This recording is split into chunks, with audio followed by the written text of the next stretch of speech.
বার্ধক্য ভাতা, বিধবা ও প্রতিবন্ধী ভাতা নিয়ে বিরাট ঘোষণা।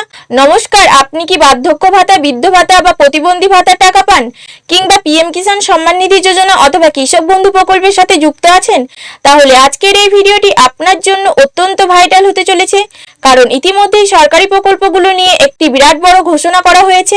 হ্যাঁ, ঠিকই শুনেছেন, এখন থেকে বেশ কিছু প্রকল্পের টাকা সরাসরি 500 টাকা বাড়িয়ে দেওয়া হচ্ছে। অর্থাৎ আগে আপনি যত টাকা পেতেন, এখন থেকে তার চেয়ে 500 টাকা আরো বেশি পাবেন। তবে শুধু টাকার পরিমাণ বৃদ্ধিই নয়, এর সাথে আরো একটি বড় আপডেট রয়েছে। রাজ্য জুড়ে বিভিন্ন সরকারি প্রকল্পের ভেরিফিকেশন বা নথিপত্র যাচাইয়ের কাজ কিন্তু জোর কদমে শুরু হয়ে গেছে। পঞ্চায়েত দপ্তর বা ব্লক অফিস থেকে ইতিমধ্যেই অনেক উপভোক্তাকে ফোন করে ডাকা শুরু হয়েছে। কেন ডাকা হচ্ছে, কোন কোন নথি নিয়ে যেতে হবে, আর কোন প্রকল্পের টাকা 500 টাকা বাড়লো, এই সমস্ত কিছু আজকের ভিডিওতে আমি আপনাদের একদম বিস্তারিতভাবে জানাবো। তাই ভিডিওটি বিন্দুমাত্র স্কিপ না করে শেষ পর্যন্ত দেখতে থাকুন। 500 টাকা বৃদ্ধির ঘোষণা। বন্ধুরা, এবার আসি মূল বিষয়ে। কোন প্রকল্পের 500 টাকা বাড়ানো হলো এবং কারা এই বাড়তি সুবিধা পাবেন? আপনারা নিশ্চয়ই জানেন, নতুন সরকার আসার পর বিভিন্ন সামাজিক ভাতা দ্বিগুণ করার একটি প্রতিশ্রুতি বা আলোচনা হচ্ছিল। পূর্বে সেখানে বলা হয়েছিল 1000 টাকার ভাতা বাড়িয়ে 2000 টাকা করা হতে পারে।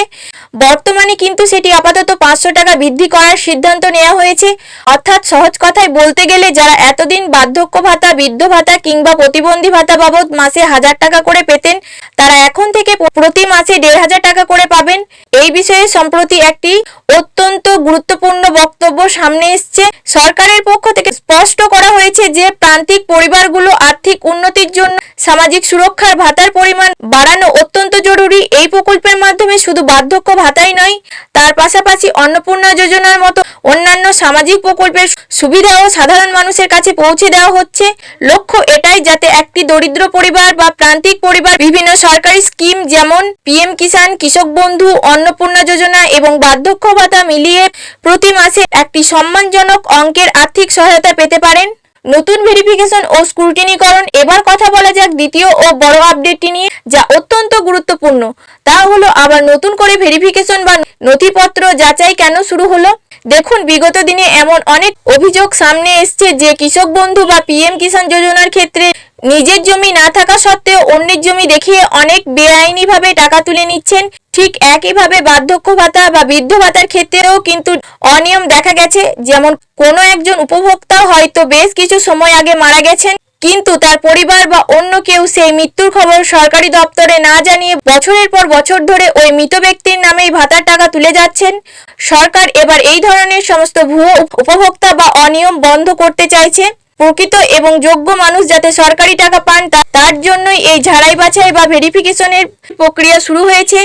এটি এক প্রকার ব্যাংকের কেওয়াইসি আপডেটের মতো। উপভোক্তা জীবিত আছেন কিনা বা তার জমা দেওয়া নথিপত্রগুলো আসল ও বৈধ কিনা তা নিশ্চিত করতেই এই পদক্ষেপ নেওয়া হচ্ছে। কোনো কোনো ক্ষেত্রে উপভোক্তাদের লাইফ সার্টিফিকেট বা জীবিত থাকার প্রমাণপত্র যাচাই করা হতে পারে। প্রয়োজনীয় নথিপত্রের তালিকা। এবার আপনাদের মনে প্রশ্ন আসতেই পারে, আমাদের কি এখন কোথাও যেতে হবে? আর যদি ডাকা হয়, তবে কি কি কাগজপত্র সাথে নিয়ে যেতে হবে?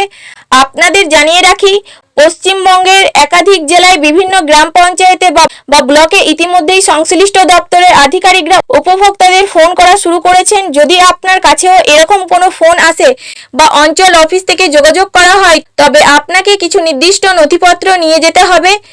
নথির তালিকাটি ভালো করে মনে রাখুন।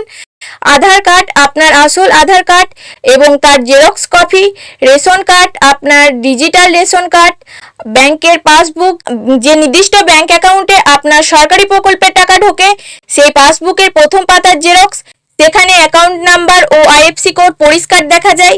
আবেদনের নথিপত্র। আপনি যখন প্রথমবার বার্ধক্য ভাতা, বিধবা ভাতা বা পিএম কিষাণের জন্য আবেদন করেছিলেন, তখন যেই সমস্ত সাপোর্টিং ডকুমেন্টস বা কাগজপত্র জমা দিয়েছিলেন, সেগুলো সাথে রাখবেন। মনে রাখবেন, কোনো প্রকার তাড়াহুড়ো বা ভয়ের কোনো কারণ নেই। আপনার সমস্ত নথিপত্র যদি সঠিক থাকে, তবে ভেরিফিকেশন নিয়ে বিন্দুমাত্র চিন্তার কিছুই নেই। এটি শুধুমাত্র আপনার অ্যাকাউন্টটিকে সচল এবং আপডেট রাখার জন্যই করা হচ্ছে। দর্শকদের মতামত ও স্ট্যাটাসের সমস্যা। বন্ধুরা, বর্তমানে আমাদের চ্যানেলে আপনারা অনেকেই বিভিন্ন প্রকল্পের স্ট্যাটাস নিয়ে কমেন্ট করেছেন, কেউ লিখেছেন স্ট্যাটাসে আন্ডার প্রসেসিং দেখাচ্ছে, আবার কেউ অন্নপূর্ণা যোজনা বা অন্যান্য ভাতার স্ট্যাটাসে ইনকোয়ারি লেখা দেখতে পাচ্ছেন। আমি কিন্তু এর আগেও বেশ কয়েকটি ভিডিওতে এই স্ট্যাটাসগুলোর সমাধান বা এর মানে কি তা আলাদা আলাদা করে বুঝিয়ে দিয়েছি। আজকের এই ভিডিওর কমেন্ট বক্সেও আমি আপনাদের অনুরোধ করব আপনারা কোন জেলা থেকে ভিডিওটি দেখছেন এবং আপনার এলাকায় পঞ্চায়েত বা ব্লক থেকে নথিপত্র জমা দেওয়ার জন্য এমন কোনো ফোন বা নোটিশ আপনারা পেয়েছেন কিনা তা অবশ্যই কমেন্ট করে জানান। এছাড়া আপনার সরকারি কোনো প্রকল্পের স্ট্যাটাসে যদি কোনো ভুল বা সমস্যা থাকে সেটাও আমাদের লিখে জানাতে পারেন। আপনাদের কমেন্টগুলো দেখে আমরা আরো বিশদে রিসার্চ করে পরবর্তী ভিডিওতে তার সঠিক সমাধান নিয়ে আসার চেষ্টা করব।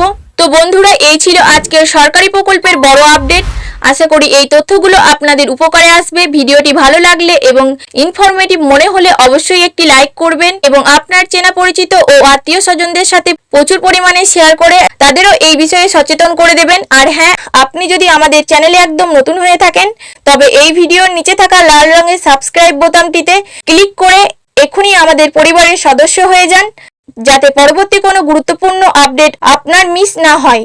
সবাই ভালো থাকবেন, সুস্থ থাকবেন এবং সুরক্ষিত থাকবেন। দেখা হচ্ছে আগামী কোনো নতুন ভিডিওতে। ধন্যবাদ।